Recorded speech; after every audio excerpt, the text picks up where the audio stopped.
television station on Space to Ground. Welcome to Space to Ground, your weekly look at what's happening on board the International Space Station. I'm Dan Hewitt. Spacesuits have some pretty complex machinery inside them, and just like your car on Earth, they require a repair job every now and then. Scott Kelly and Tim Peake swapped out one suit's fan pump separator, a vital part of the life support system, which had experienced some problems back in December. It took several hours for them to complete the delicate procedure. Now that it's finished, the suit is ready for final checkouts before it is greenlit for future spacewalks. It's one of 5 U.S. suits currently on board.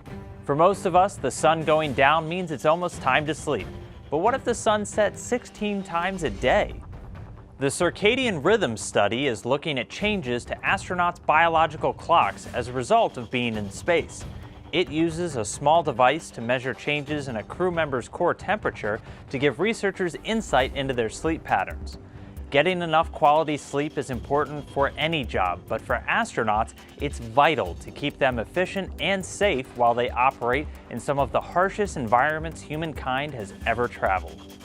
As we continue to celebrate African American History Month, I'm joined once again by NASA astronaut Victor Glover. Over to you, Victor.